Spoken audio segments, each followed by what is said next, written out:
اللہ الرحمن الرحیم۔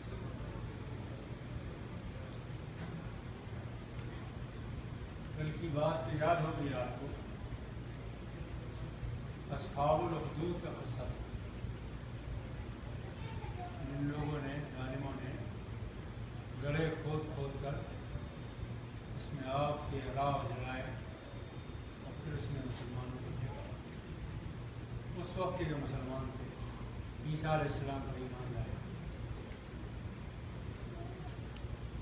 تو اس کے بارے میں نے یہ بات بتائی تھی کہ ایک نوجوان لڑکا تھا جس کو حمیر بادشاہ، یمن کے بادشاہ نے بھیجا تھا جادوگر کے پاس کہ جادو سکھا دیں۔ بیچ میں وہ راہب سے ملا، اسلام لے آیا، عیسائی ہو گیا، مسلمان ہو گیا۔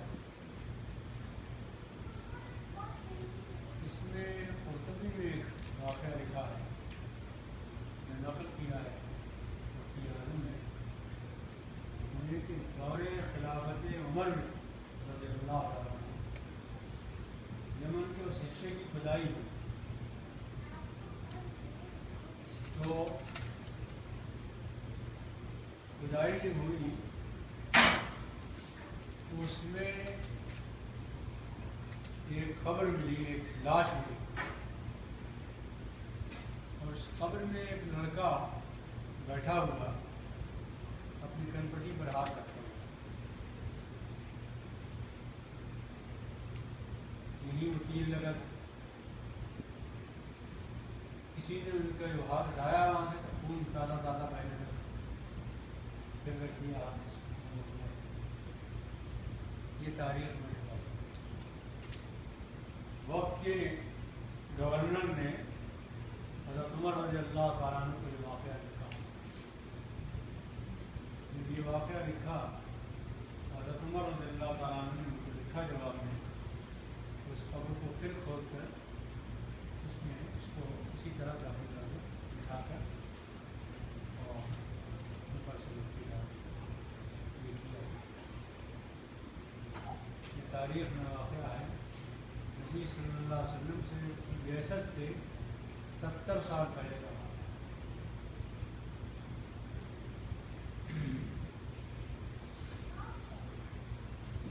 اب اس کے بارے میں جو آج کی آیتیں ہیں اس میں یہ ہے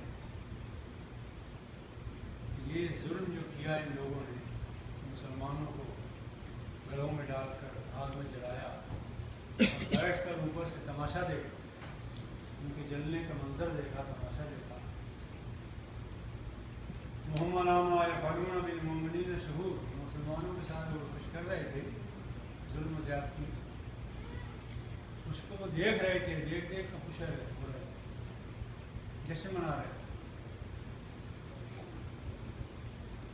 سوال یہ پیدا ہوتا ہے کہ اللہ تعالیٰ نے ان کو پکڑا کیوں نہیں، ان کو سزا کیوں نہیں، اتنا ظلم کرنے کیوں دیا؟ تو اس کا جواب ہے اِنَّ بَطْشَ رَبِّكَ لَشَدِيدٌ، پکڑ تمہارے رب کی تو بہت شدید ہے۔ لیکن یہ پکڑ جو ہے اللہ تعالیٰ کی یہ ایسی ہے کہ جب یہ ایک مرتبہ پکڑتا ہے تو کوئی طاقت جواب میں نہیں آتی، کسی کی مجال نہیں ہوتی کہ جواب میں آ سکے، چھڑا سکے اللہ تعالیٰ سے۔ لیکن اندھی طاقت نہیں ہے یہ، اس طاقت کے ساتھ، اس بطش کے ساتھ، اس پکڑ کے ساتھ اللہ تعالیٰ حکیم بھی ہے، غفور بھی ہے، ودود بھی ہے، یہ صفات بھی آ گئی۔ اگر ایک دم وہ پکڑ کرنے لگے پھر آخرت کی ضرورت ہی نہ رہے۔ اس نے آخرت میں سزا دینے کا وقت رکھا ہے، لیکن کبھی کبھی وہ دنیا میں بھی پکڑتا ہے، لیکن وہ پکڑ بھی ایک دم نہیں کرتا، بلکہ اس کے لیے نیند دیتا ہے، موقع دیتا ہے، سمجھنے کا موقع دیتا ہے۔ اِنَّ بَطْشَ رَبِّكَ لَشَدِيدٌ، بے شک تیرے رب کی پکڑ بہت سخت، اور جب وہ پکڑنے پر آتا ہے پھر کسی کی طاقت نہیں ہوتی چھڑا سکے. البتہ انہو ہوا یبدع و یعید، اس کا قانون یہ ہے کہ اس نے ابتدا بھی کی ہے اور دوبارہ بھی پیدا کرنا. اور یہ جو دوبارہ پیدا کرنا ہے یہ اسی لیے ہے تاکہ اس دنیا میں جو آزمائشیں آئی ہیں، جو کچھ انسانوں نے کیا ہے، اس کا صلہ اور اس کا بدلہ پا سکیں. تو ابتداً انسان نہیں تھا، پیدا ہوا. کیف تکفرون باللہ، تم اللہ کا کفر کیسے کر سکتے ہو؟ وکنتم امواتا، تم پر ایک ایسا وقت گزرا ہے کہ تم نہیں تھے، عدم میں تھے، مردہ تھے. ہم سب جب پیدا نہیں ہوئے تھے ظاہر ہے کہ عدم میں تھے. کنتم امواتا فاحیاکم، پھر تمہیں زندگی دی ہم. ثم یمیتکم، پھر تمہیں موت دی ہم نے. پہلی زندگی جس نے دی تھی اس کو اب عاجز نہ سمجھو کہ دوبارہ زندگی وہ نہیں دے سکتے. جس نے پہلی زندگی دی اس کی ذات میں یہ طاقت بھی ہے کہ دوبارہ بھی زندگی دے سکے اور وہاں پوری پکڑ ہو. اس لیے کہ سزائیں کسی جرم کی کامل سزائیں نہیں دی جا سکتی. ایک شخص نے 19 قتل کیے ہیں فرض کیے، یا عیسائیوں میں ایک وہ تھا نا شخص جس نے 99 قتل کیے تھے. پہنچا ایک راہب کے پاس اور اس سے پوچھا کہ میری معافی کی بھی کوئی گنجائش ہے؟ اس نے کہا تو نے 99 قتل کیے، کیا گنجائش ہے؟ اس نے کہا پھر تو بھی کیوں زندہ ہے؟ اس میں مار دیا، پورے 100 ہو گئے. اس کے بعد پھر حدیث میں ہے کہ اور آگے گیا، ایک اور راہب سے ملا. اس نے کہا تو میری زندگی میں توبہ کی کوئی گنجائش ہے؟ اس نے کہا بے شک ہے. اس نے توبہ کی اور پھر روانہ ہوا تو اس راہب سے ملے. اس نے بتایا کہ وہاں جاؤ، وہاں تمہاری توبہ قبول ہوگی. بیچ میں وہ مر گیا. اللہ تعالیٰ کے فرشتے دونوں قسم کے آئے، سزا دینے والے بھی اور اجر دینے والے بھی. سیاستہ میں ہے کہ وہ فاصلہ زیادہ تھا جو باقی تھا، اور یہ فاصلہ کم تھا جو طے کیا تھا. کیا ہونا چاہیے؟ معافی نہ ہو. تو حدیث میں ہے کہ اللہ تعالیٰ نے زمین کو حکم دیا کہ سمٹ جا، اس کی توبہ قبول ہو. جس سے معاملہ ہے خدا سے وہ بہت نوازنے والا، بہت معاف کرنے والا ہے. اور دوبارہ زندگی اسی لیے رکھی گئی ہے تاکہ جو گناہ لوگوں نے کی اس کی سزا مل سکے. فرض کیجیے اسے پھانسی بھی دی جاتی، کیا پھانسی دیتے؟ اس کی جان لے لیتے نا. اس نے تو 100 قتل کیے تھے، تم نے ایک جان لے لی، بدلہ تو نہیں. بدلہ تو آخرت ہی میں پورا ہوگا جب بدلہ آباد تک سزائیں بھرپور دی جائیں گی، تبھی بدلہ پورا ہوگا. وَهُوَ الْغَفُورُ الْوَدُودُ، وہ پیدا بھی کرتا ہے پھر لوٹاتا بھی ہے. اور یہ خوبی اس کی یہ ہے کہ بہت معاف کرنے والا ہے.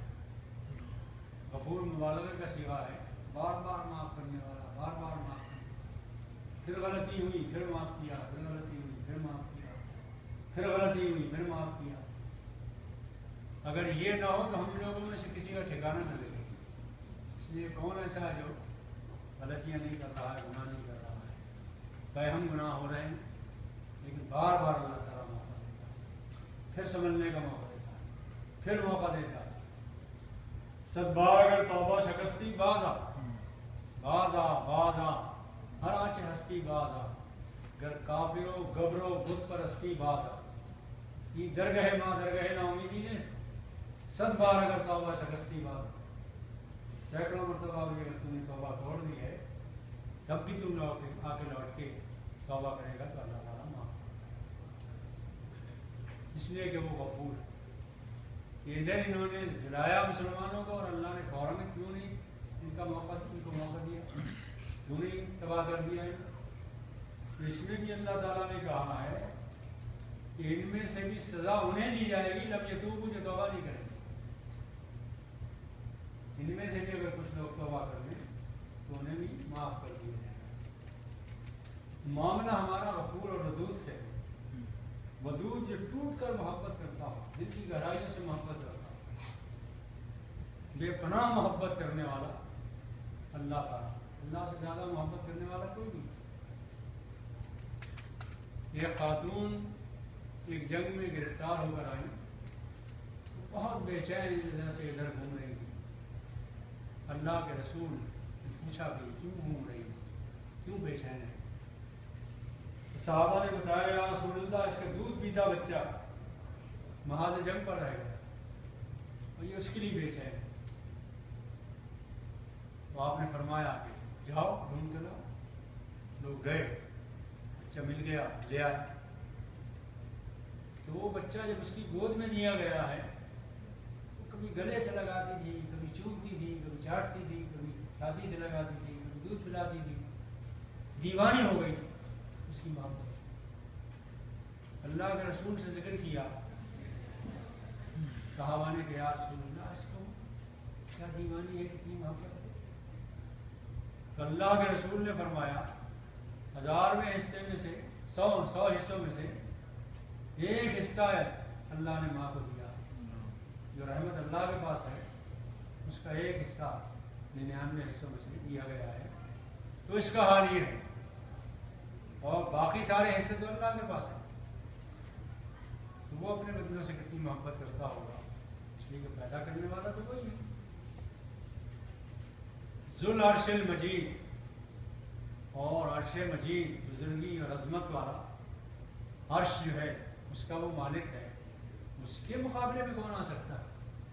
تم یہ نہ سمجھو کہ ان کو بدلہ نہیں دے سکتا ہے، سزا نہیں دے سکتا۔ وقت مقرر کیا ہے اس نے، بھرپور سزا دی بھی جائے گی ان کو جنہوں نے توبہ نہیں کی۔ فعال لما یرید، اور جو چاہتا ہے کرتا ہے۔ فعال ہے ہر اس چیز کے لیے جو وہ ارادہ کرتا ہے، اس کے ارادے میں کوئی رکاوٹ نہیں ڈالتا۔ حل اتاک حدیث الجنود فرعون و ثمود، تو کیا تمہیں فرعون کی اور ثمود کی اس سے نہیں پہنچے ہیں؟ کیسی زبردست قوم تھی فرعون کی، دریائے نیل نے غرق کر دیا اسے۔ ثمود کیسے لوگ تھے؟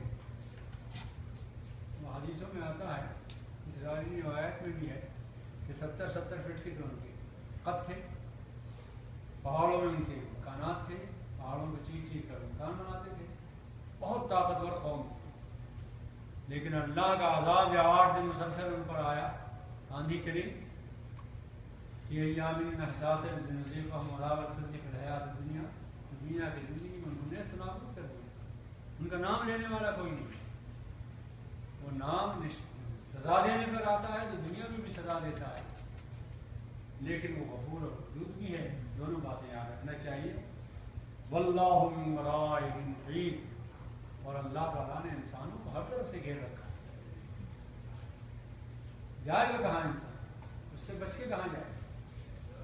کوئی اور دنیا تو ہے نہیں، اسی کی کائنات ہے، کہیں جا نہیں سکتا۔